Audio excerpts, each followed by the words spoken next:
Welcome to Kanigiri teachers academy. మరి ఎట్టకేలకు AP mega డిఎస్కి సంబంధించినటువంటి దరఖాస్తు చేసుకునేటువంటి గడువు మనకి మే 15వ తేదీతో ముగిసినది. మరి ఈరోజు మే 17వ తేదీ.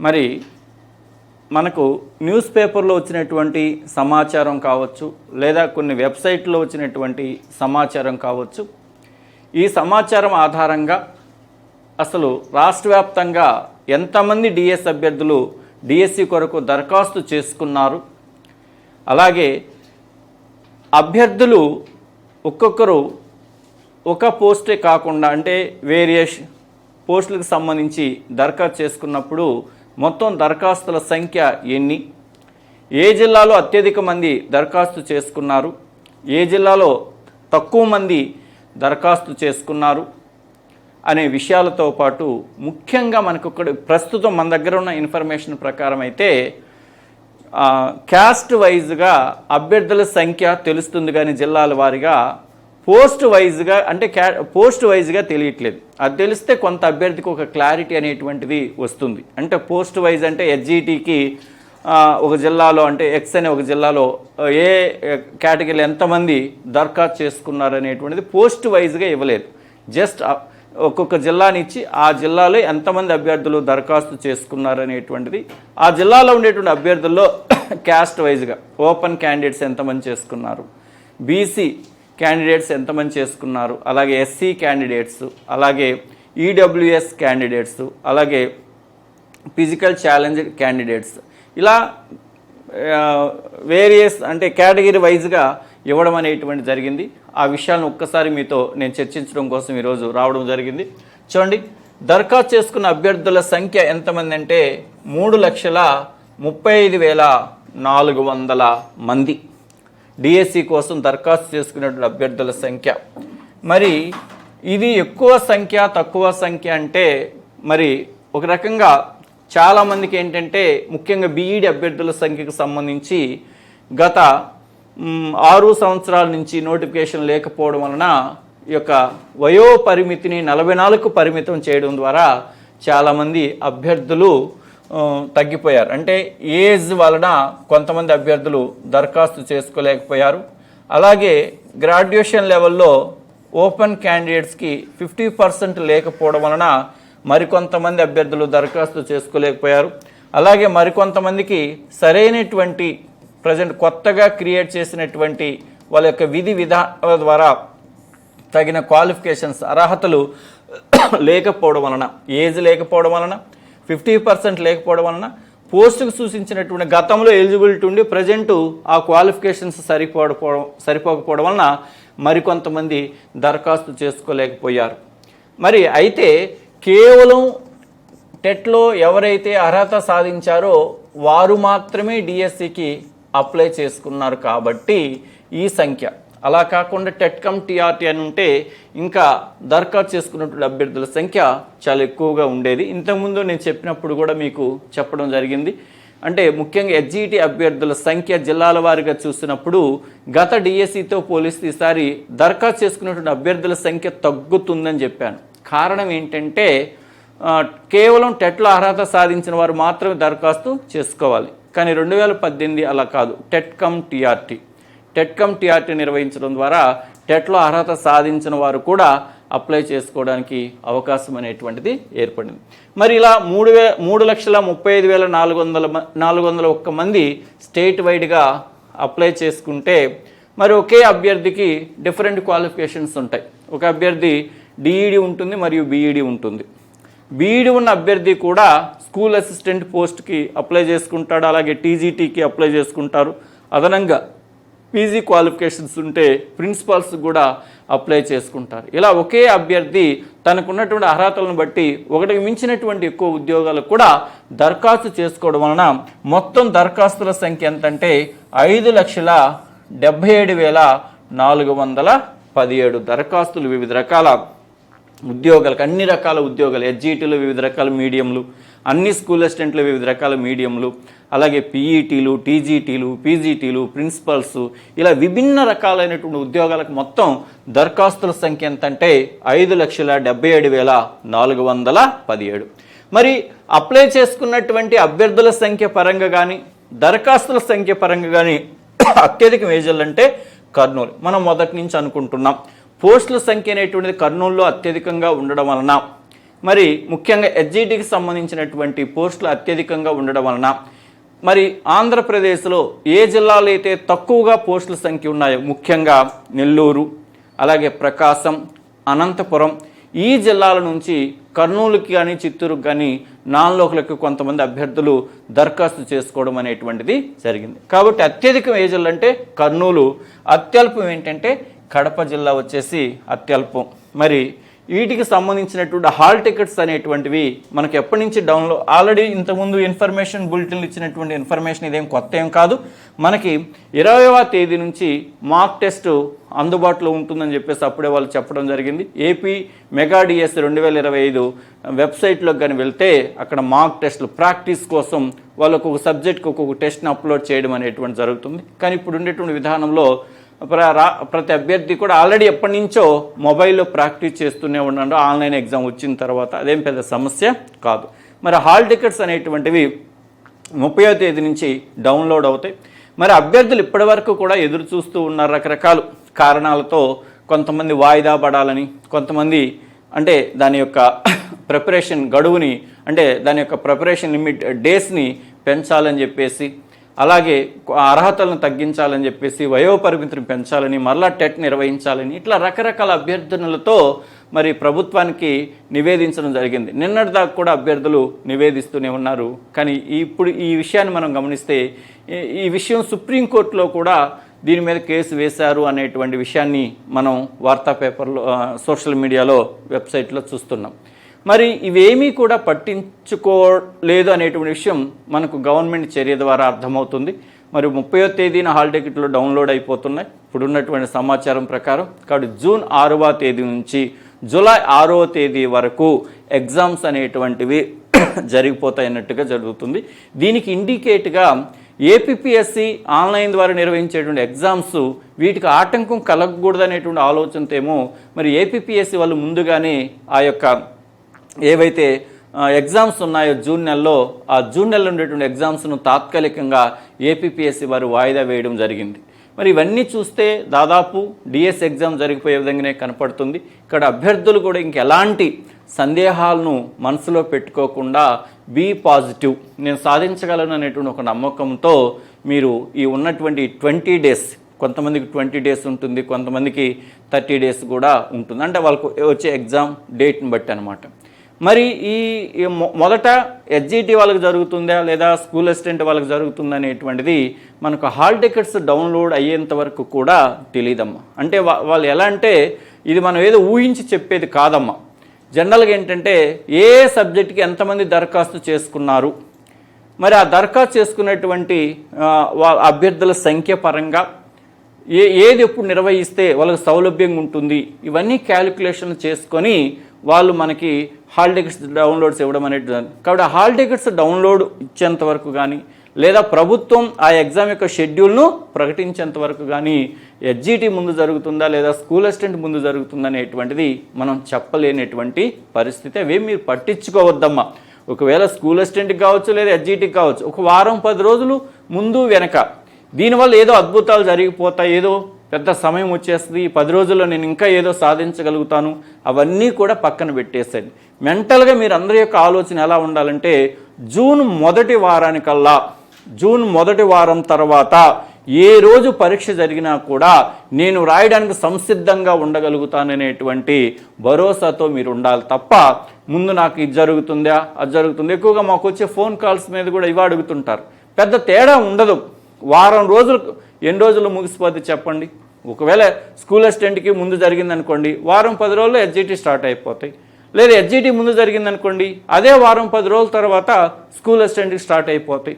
కాబట్టి ఇవన్నీ కూడా ఇవి మన పరిధిలో లేనటువంటి అంశాలు.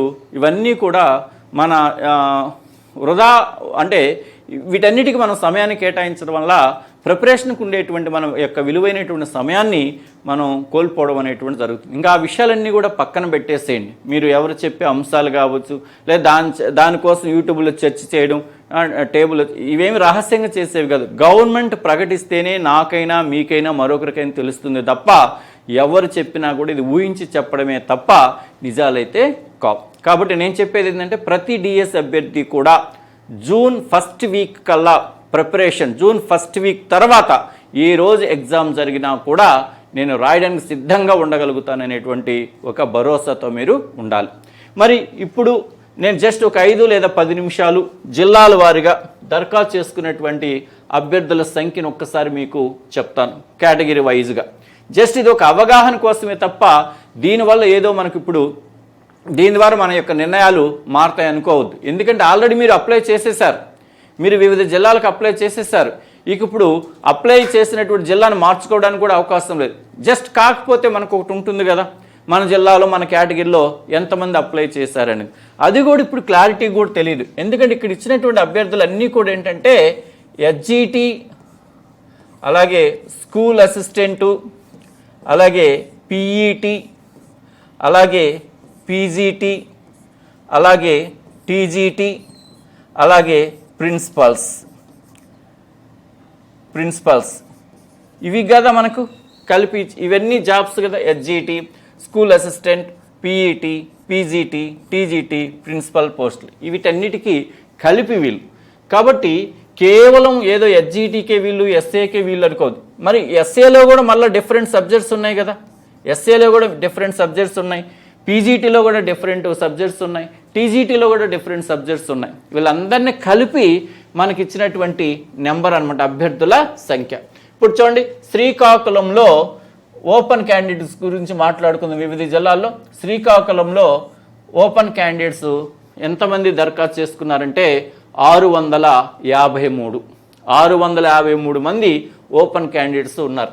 విజయనగరంలో వచ్చేసి 704 మంది ఓపెన్ క్యాండిడేట్స్. అంటే టోటల్ అభ్యర్థుల సంఖ్య 18,001 అయితే అక్కడ ఓపెన్ క్యాండిడేట్స్ వచ్చేసి 704 మంది.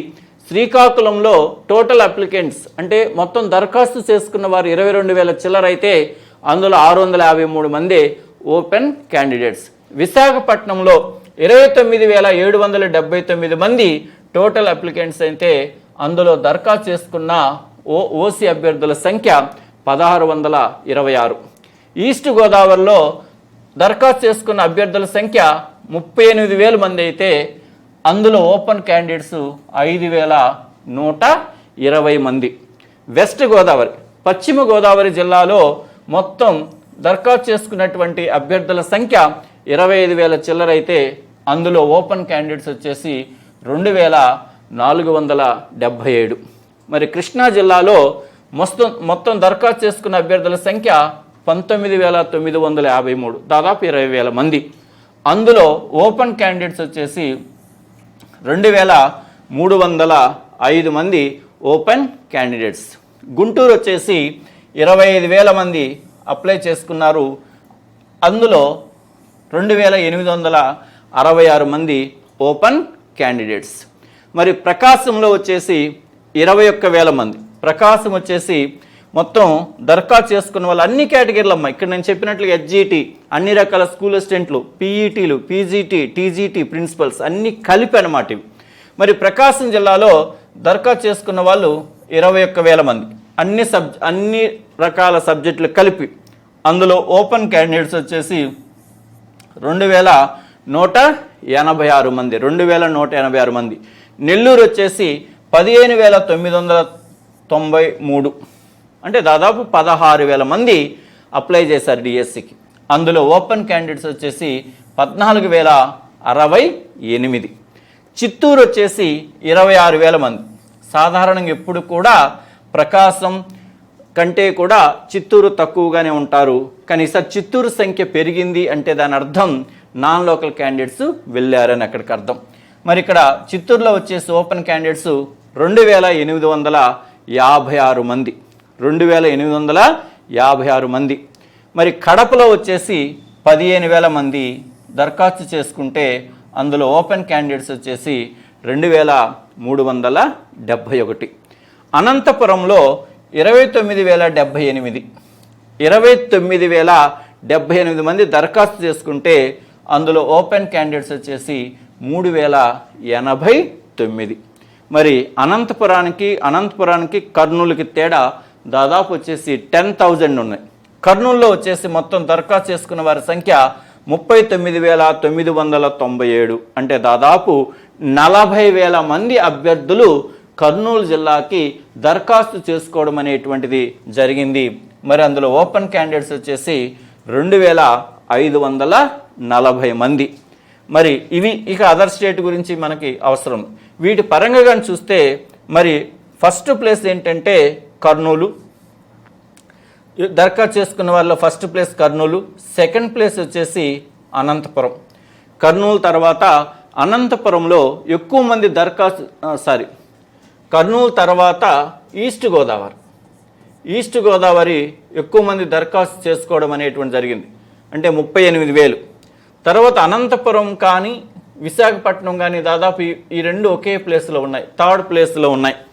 అనంతపురం ఒకటి, అలాగే విశాఖపట్నం, ఇవి రెండు కూడా థర్డ్ ప్లేస్లో ఉండడం అనేటువంటిది జరిగింది. ఇక ఆ తర్వాత ఫోర్త్ ప్లేస్లో వచ్చేసి 26,000తో చిత్తూరు అనేటువంటిది ఫోర్త్ ప్లేస్లో ఉంది, 26,000. ఇక మిగతావన్నీ కూడా దానికంటే తక్కువ ఉన్నాయి. మరి అత్యంత తక్కువ ఏంటంటే కడప. అత్యంత తక్కువ వచ్చేసి కడపలో 15,812 మంది దరఖాస్తు చేసుకోవడం అనేటువంటి జరుగుతుంది. రెండవ అతి తక్కువ జిల్లా ఏంటంటే విజయనగరం, 18,001 అనమాట. ఇవి వివిధ జిల్లాల్లో దరఖాస్తు చేసుకున్నటువంటి అభ్యర్థుల సంఖ్య.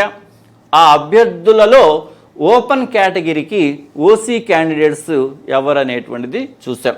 జస్ట్ ఇది ఏదో మీ సబ్జెక్టుకి సంబంధించి కాదమ్మా, అన్ని రకాల సబ్జెక్టులకు సంబంధించినటువంటి అభ్యర్థుల సంఖ్య. Next one BC category. వివిధ జిల్లాల్లో బీసీ అభ్యర్థులు. మరి బీసీలు ఇక్కడ మనకు బీసీఏ ఉంది, బి ఉంది, సి ఉంది, డి ఉంది, అలాగే బీసీఈ 5 కేటగిరీలు అనేటువంటివి ఇక్కడ ఉన్నాయి. 5 కేటగిరీస్ అనేటువంటివి బీసీలో ఉన్నాయి. చూడండి, శ్రీకాకుళంలో బీసీఏ అభ్యర్థుల సంఖ్య మనకు ఎక్కువగా కనపడుతున్నారు, 5,210 బీసీఏ. ఆ తర్వాత బీసీబీ 2,737, బీసీసీ 35, మరి బీసీడి 7,281, బీసీఈ వచ్చేసి 107. అంటే శ్రీకాకుళంలో బీసీడి అభ్యర్థుల సంఖ్య ఎక్కువగా ఉన్నారు. టోటల్గా బీసీ అభ్యర్థులు 7, 5, 12,000, 12,000 ఒక 2, 14,000, దాదాపు 15,000 మంది శ్రీకాకుళంలో బీసీ అభ్యర్థులు ఉన్నారు. అంటే 22,000 మంది అభ్యర్థులలో దాదాపు బీసీ అభ్యర్థులు శ్రీకాకుళంలో 15,000 మంది ఉన్నట్లుగా మనకి కనపడుతుంది. తర్వాత విజయనగరంలో BCA 1,210, BCB 1,725, BCC 54, BCD 7,723, BCE 177. మరి ఇక్కడ విజయనగరంలో కూడా బీసీడి అభ్యర్థుల సంఖ్య ఎక్కువగా ఉన్నట్లుగా మనకి కనపడుతుంది. ఇక Visakhapatnam BCA 1,940, BCB 2,563, BCC 198, BCD 8,330, BCE వచ్చేసి 423. ఇది Visakhapatnam. East Godavari BCA 2,810, BCB 6,991, BCC 554, BCD 3,636, BCE వచ్చేసి 568. ఇది ఈస్ట్ గోదావరి. ఇక వెస్ట్ గోదావరి, పశ్చిమ గోదావరి పరిశీలిస్తే BCA 1,878, BCB 3,693, BCC 815, BCD 8,214, BCE 518.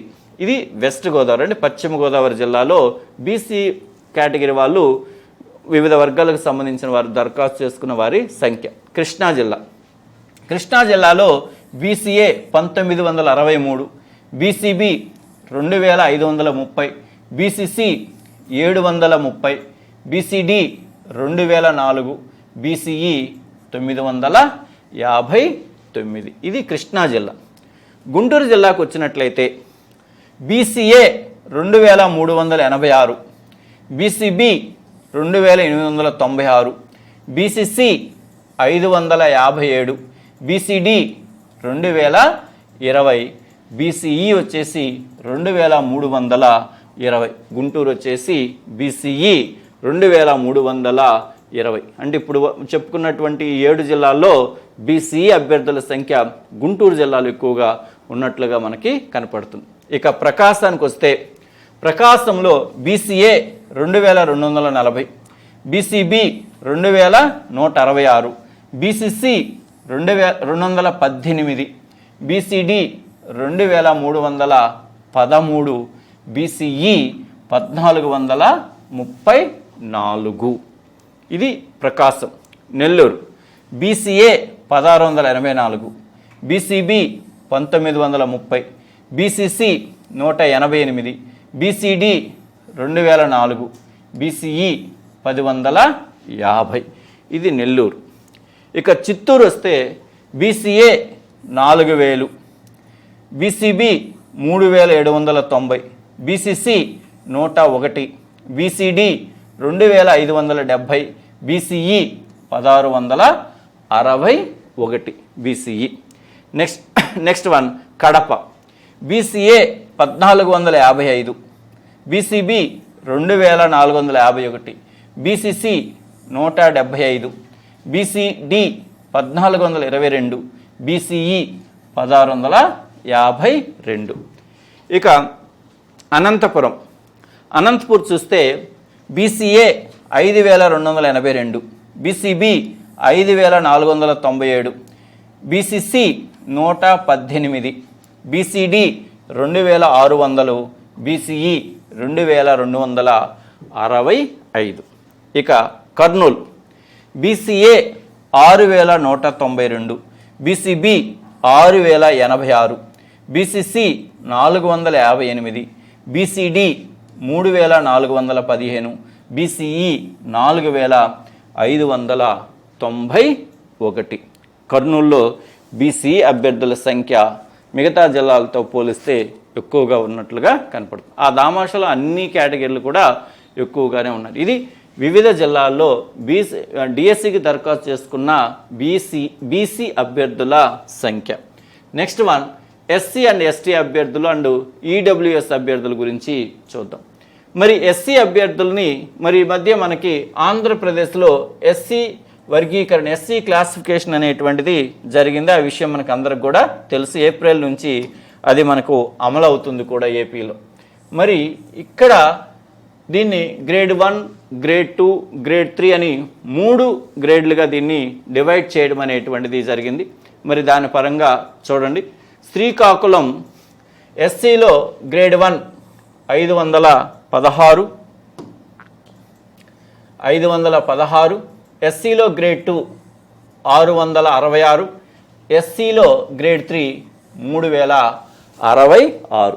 శ్రీకాకుళంలో ఎస్సీ కేటగిరీలో గ్రేడ్ 1 516, గ్రేడ్ 2 అంటే గ్రూప్ 2 666, అలాగే గ్రూప్ 3 అంటే ఎస్సీలో 3వ గ్రూప్లో 3066.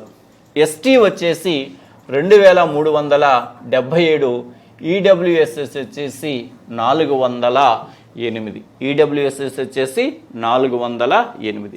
ఇక విజయనగరంలో SC group 1 674, SC group 2 974, SC group 3 1888, ST 2872, EWS వచ్చేసి 428.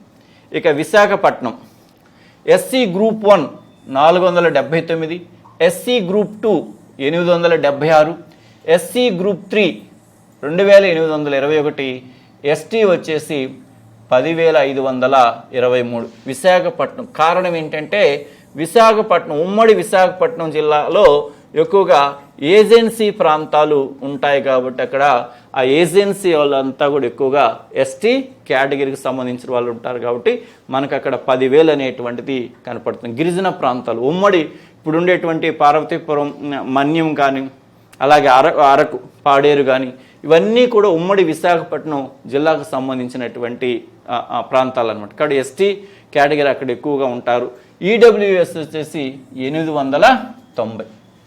ఇక ఈస్ట్ గోదావరిలో ఎస్సీ గ్రూప్ 1 87 మంది, ఎస్సీ గ్రూప్ 2 2,572 మంది, అలాగే ఎస్సీ గ్రూప్ 3 10,066 మంది, ఎస్టీలు వచ్చేసి 6,213, ఈడబ్ల్యూఎస్ వచ్చేసి 3,782. ఇది ఈస్ట్ గోదావరికి సంబంధించి. ఇక వెస్ట్ గోదావరి వచ్చేసి ఎస్సీ గ్రూప్ 1 30 మంది, SC group 2 3,854, SC group 3 7,023, ST వచ్చేసి 3,048, ఈడబ్ల్యూఎస్ వచ్చేసి 1,667. ఇక కృష్ణా జిల్లాకు వచ్చేసి ఎస్సీ గ్రూప్ 1 26 మంది, SC group 2 4,231, SC group 3 3,999, ST వచ్చేసి 1,146, ఈడబ్ల్యూఎస్ వచ్చేసి 1,436. ఇక గుంటూరు డిస్టిక్ వచ్చేసి ఎస్సీ గ్రూప్ 1 12 మంది, SC group 2 4,618, SC group 3 5,615, ST వచ్చేసి 1,777, ఈడబ్ల్యూఎస్ వచ్చేసి 1,772.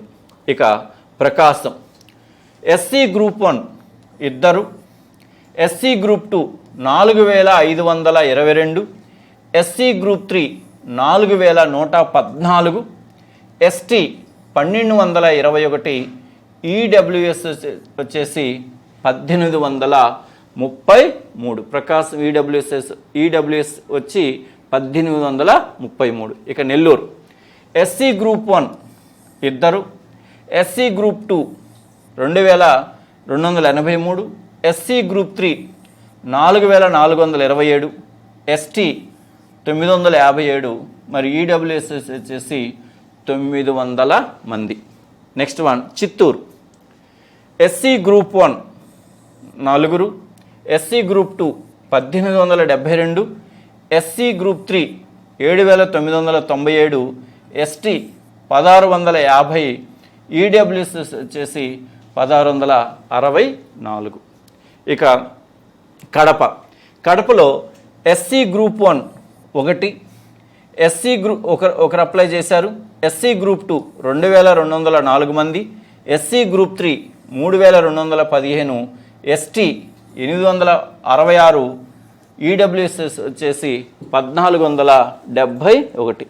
ఇక అనంతపురం ఎస్సీ గ్రూప్ 1 ఒకరు అప్లై చేశారు, SC group 2 6,251, SC group 3 1,828, ST 2,147, EWS 1,801. ఇక కర్నూలు జిల్లా ఎస్సీ గ్రూప్ 1 ఒకరు, SC group 2 9,481, SC group 3 5,190, ST 2,040, EWS వచ్చేసి 1,476. ఇది వివిధ జిల్లాల్లో ఎస్సీ మరియు ఎస్టీ ఈడబ్ల్యూఎస్ అభ్యర్థులు అంటే ఈడబ్ల్యూఎస్ అభ్యర్థుల సంఖ్య, డిఎస్సికి దరఖాస్తు చేసుకున్నటువంటి అభ్యర్థుల సంఖ్య. దీని పరంగా మనం చూసినట్లయితే ఎస్టీలు ఎక్కువగా ఏ జిల్లాలో కనపడుతున్నారు? మనకి విశాఖపట్నంలో ఎక్కువగా ఎస్టీలు కనపడుతున్నారు. ఆ తర్వాత మనకి తూర్పుగోదావరి కూడా ఏజెన్సీ ప్రాంతాలు ఎక్కడైతే ఉన్నాయో అక్కడ ఎక్కువగా మనకు ఎస్టీ అభ్యర్థుల సంఖ్య కనపడడం అనేటువంటిది జరుగుతుంది. అలాగే ఈడబ్ల్యూఎస్ కనుక మనం గమనించినట్లయితే ఈడబ్ల్యూఎస్ పరంగా ఎక్కువగా ఏ జిల్లాలో మనకు కనపడుతున్నారంటే 3,782తో మనకు కర్నూలు కంటే కూడా ఇక్కడ ఎక్కువగా కనపడుతున్నారు. ఇక్కడ ఈస్ట్ గోదావరిలో తూర్పుగోదావరి జిల్లాలో మనకి ఈడబ్ల్యూఎస్ అభ్యర్థుల సంఖ్య ఎక్కువగా కనపడుతున్నారు, 3782 మంది. తక్కువ వచ్చేసి మనకు ఎక్కడ కనపడుతున్నారు అంటే శ్రీకాకుళం.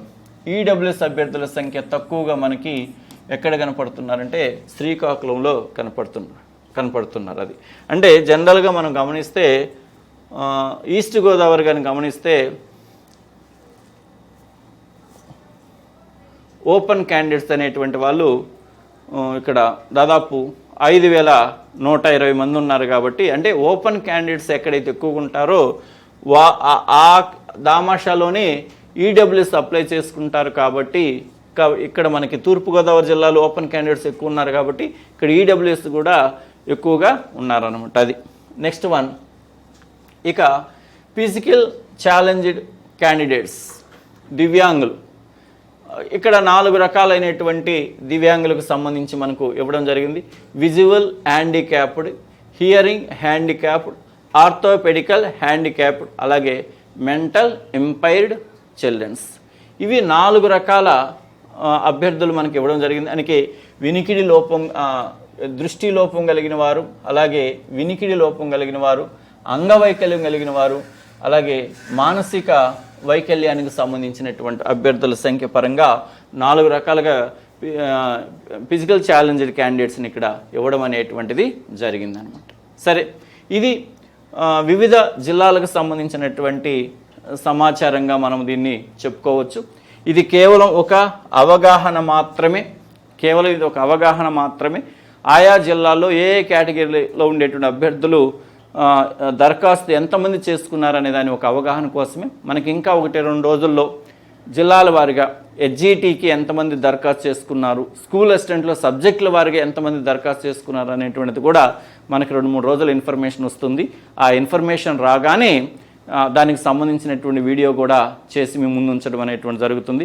కాబట్టి ఇప్పుడు రాష్ట్ర వ్యాప్తంగా డిఎస్సికి ఎవరైతే ప్రిపేర్ అవుతున్నారో ఆ అభ్యర్థులకి ఉపయోగపడేటువంటి విధంగా కనిగిరి టీచర్స్ అకాడమీ వారు మరి ఆన్లైన్లో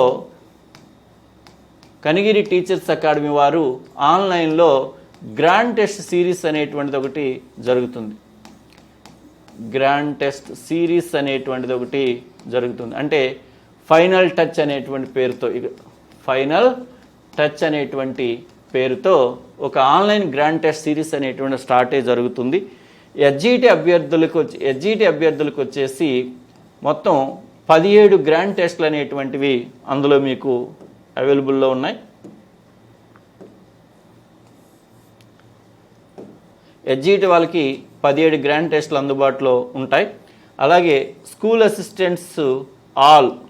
అసిస్టెంట్స్ అంటే మ్యాథమెటిక్స్ కానీ, ఫిజికల్ సైన్స్ కానీ, అలాగే బయాలజికల్ సైన్స్ కానీ, సోషల్ స్టడీస్ వాళ్ళకి కానీ వీళ్ళకి ఒక 10 గ్రాండ్ టెస్టులు ఏర్పాటు చేయడం అనేటువంటి జరిగింది. అందులో షెడ్యూల్ కూడా ఇవ్వడం అనేటువంటి జరిగింది. మరి హెచ్జిటి అభ్యర్థుల సంఖ్య ఎక్కువ మంది రాస్తారు కాబట్టి వాళ్ళకి కేవలం 250 రూపాయలే ఈ యొక్క గ్రాండ్ టెస్ట్ సిరీస్కి రేట్ నిర్ణయించడం అనేటువంటి జరిగింది. ఇప్పటివరకు ఎవరైతే చదువుకొని ఉంటారో హెచ్జిటి అభ్యర్థులు వాళ్ళు కనిగిరి టీచర్స్ అకాడమీ యాప్లోకి వెళ్ళి ఈ యొక్క HGT final test grand test సిరీస్ని మీరు రాసుకోవచ్చు. 17 గ్రాండ్ టెస్టులు మీకు అందుబాటులో ఉంటాయి. అంటే 17 గ్రాండ్ టెస్ట్లో 12 వచ్చేసి డివిజనల్ గ్రాండ్ టెస్టులు, 5 వచ్చేసి టోటల్ సిలబస్ గ్రాండ్ టెస్ట్లు అనేటువంటివి మీకు అందుబాటులో ఉంటాయి. స్కూల్ అసిస్టెంట్ వాళ్ళకి 6 వచ్చేసి డివిజనల్ గ్రాండ్ టెస్టులు, అలాగే 4 వచ్చేసి టోటల్ సిలబస్ గ్రాండ్ టెస్ట్లు అనేటువంటివి అందుబాటులో ఉంటాయి. వీళ్ళకు స్కూల్ అసిస్టెంట్ల అభ్యర్థుల సంఖ్య చాలా తక్కువ మందే ఉంటారు కాబట్టి వాళ్ళకి 499 రూపాయలు నిర్దేశించడం అనేటువంటిది జరిగింది. కాబట్టి ఎవరైనా సరే హెచ్జిటికి ప్రిపేర్ అవుతున్నట్లయితే కేవలం 250 రూపాయలు పే చేసి యాప్లో మీరు దాదాపు 17 గ్రాండ్ టెస్టులను రాసుకోవచ్చు. అలాగే school assistant mathematics, school assistant physical science, school assistant biology, school assistant social studies వాళ్ళకి కూడా గ్రాండ్ టెస్ట్ నిర్వహించడం జరిగింది. వాళ్ళ ప్రైస్ వచ్చేసి కేవలం 499 అంటే 500 రూపీస్తో 10 గ్రాండ్ టెస్ట్లు నిర్వహించడం అనేటువంటి జరుగుతుంది. ఈ టైంలో గ్రాండ్ టెస్ట్ ఇప్పుడు ఈ టైంలో మీరు చేయవలసింది ఏంటంటే జస్ట్ రివిజన్ మరియు టెస్ట్లు. ఎన్నిసార్లు రివిజన్ చేసుకొని ఎన్ని ఎక్కువ టెస్టులు రాసుకోగలిగితే ఈ టైంలో మీకు అదంత బాగా హెల్ప్ అవుతుంది. Okay, I wish you all the best. Thank you.